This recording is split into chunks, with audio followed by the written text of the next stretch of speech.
నల్లమలకి వెళ్ళిన తర్వాత మీకు ఆయుధ పట్టుకోవడం కానీ సాయుధ పోరాటం చేయడం ట్రైనింగ్ ఇవ్వడం రాజకీయ క్లాసులు ఏ విధంగా ఉంటుంది మీకు?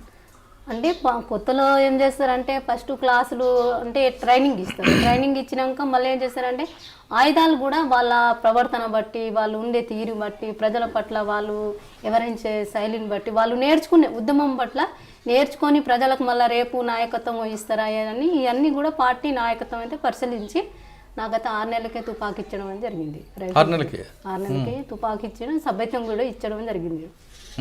అక్కడ నుంచి సాకేత్కే నేను గార్డుగా ఆర్కేకే ప్రొటెక్షన్ టీంలో పిఎస్లో ఉన్నాం. ఎప్పుడు మాధవ్ రామకృష్ణ కాడ ప్రొటెక్షన్ టీమ్గా ఉన్నాం. అక్కడ నుంచి బూరుగొండలో ఫైరింగ్ జరిగింది. 2005లో ఏమో బూరుగొండలో ఫైరింగ్ జరిగింది. అక్కడ కూడా చాకచక్క తప్పించుకొని అందరం కూడా ఎస్కేప్ అయిపోవడం జరిగింది. అక్కడ నుంచి సాకేతు ఇక్కడ నుంచి నల్లమల నుంచి బదిలీ అయ్యిండ్రు వాళ్ళు. బదిలీ అయినాక అప్పుడు మాధవ్ వచ్చిండు. మాధవ్ వచ్చినాక మాధవ్ నాయకత్వంలో కూడా ఆయనకు కూడా ప్రొటెక్షన్ టీమ్గా పిఎస్లో ఉండడం జరిగింది కంటిన్యూ. అక్కడ ఫైరింగ్ సంఖ్యల గుండాలో ఫైరింగ్ అయింది, పెద్ద ఫైరింగ్, 9 మంది చనిపోవడం జరిగింది. దాంట్లో కూడా నేను ఆ ఫైరింగ్లో కూడా మాధవ్ తప్పించుకున్నాను. మాధవ్ చనిపోయింది. 9 మంది చనిపోయారు అక్కడ. అంటే మాధవ్ జరిగిన సంఘటన ఒకసారి చెప్పండి, ఎలా జరిగింది? అదేమైందంటే ఎప్పుడో నుంచి ఒక 3 రోజుల క్రితం నుంచే బలగాలు ఎంటర్ కావడము అట్లా జరిగింది. మాకు తెలియదు. మేము సామాన్లు మోయడం, మీటింగ్లు చేసుకోవడము, ఇంకా వేరే జిల్లాల వాళ్ళకు సమన్వయం చేసుకోవడము, మేము ఏపిట్లో పోవడం, టీములకు పోవడం ఇట్లా జరిగింది. కానీ ఎప్పుడో వచ్చి వాళ్ళు మాట కాసుకుని ఉన్నారు. సాయంత్రం కూడా ఏమైందంటే అక్కడ పెట్రోలింగ్ పోతున్నాం మేము టీం, దాంట్లో నేను కూడా ఉన్నాను.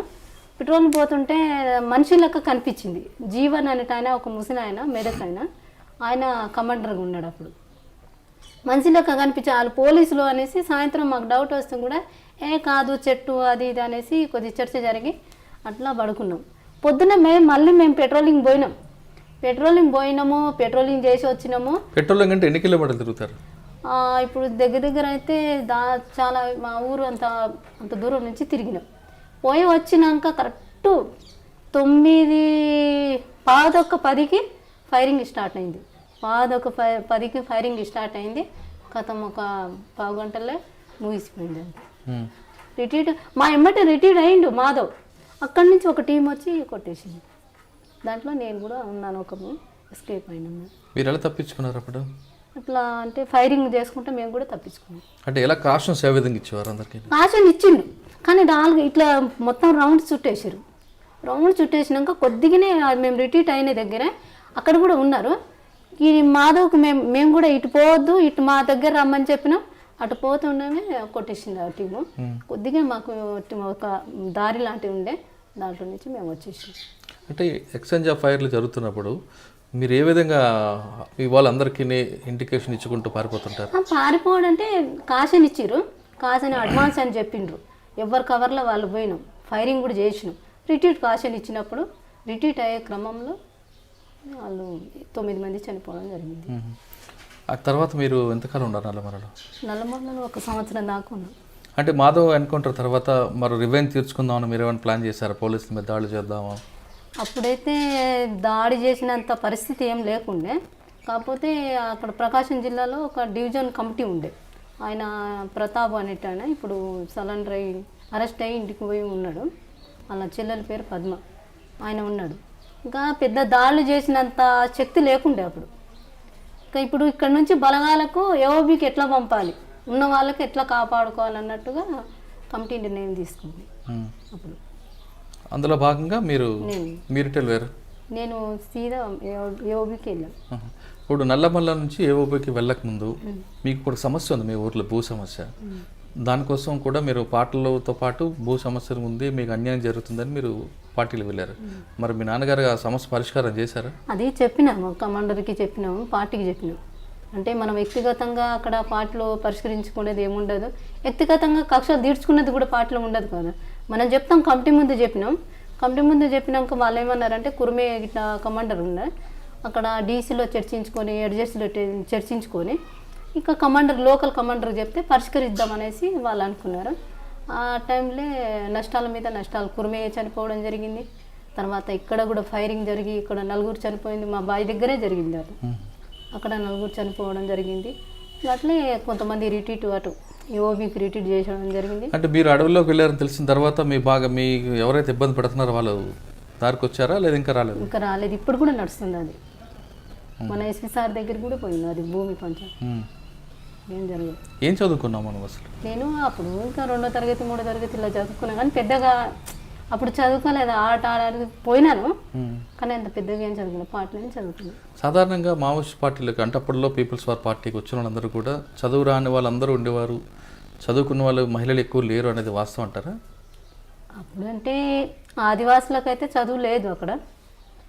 ఇక్కడ నుంచి పోయిన వాళ్ళైతే, గ్రామీణ ప్రాంతంలో నుంచి పోయిన వాళ్ళైతే చదువు లేదు కొంతమందికి.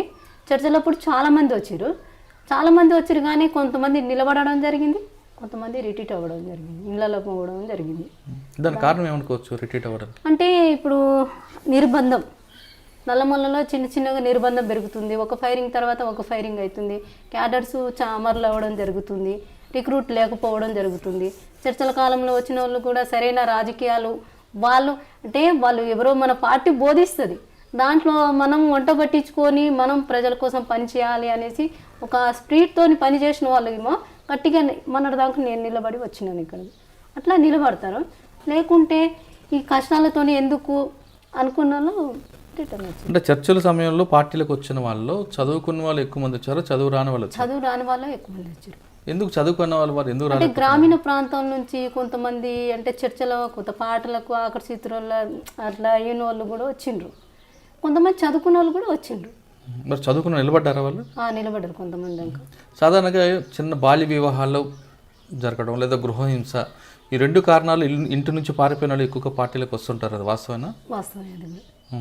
అది ఇక్కడ మన మైదాన ప్రాంతంలో మన ఏరియాలో తక్కువనే, కానీ అక్కడ ఆదివాసులు చాలా మంది అట్లా చేస్తారు. అంటే బాల్య వివాహాలను తప్పించుకోవడము, వాళ్ళు అంటే పెద్దలు కట్టుబడి లేకుంటే వాళ్ళు కూడా ఒక శిక్షణ అనేది వేస్తున్నారు ఆడపిల్లలకు అక్కడ.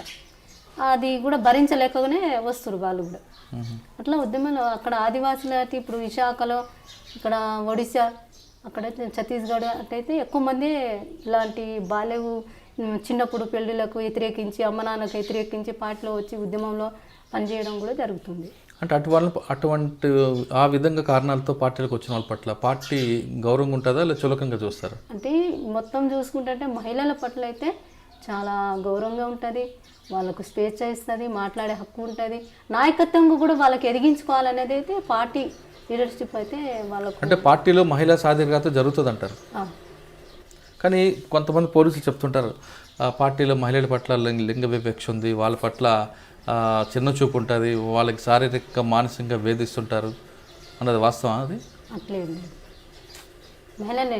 నేను మొన్నటిదాకా ఉద్యమాల్లో పనిచేసిన, కానీ అంటే మనము ఏ సమాజంలో ఇక్కడ భూస్వామి సమాజంలో పుట్టినాం కాబట్టి ఫ్యూడల్ సమాజం ఆ భావాలు కొద్దిగా ఇప్పుడు టెక్నాలజీ కానీ సెల్ ఫోన్స్ కానీ ఇప్పుడు డెవలప్ అవుతుంది, వాళ్ళల్లో కూడా చిన్న మార్పులు వస్తాయి.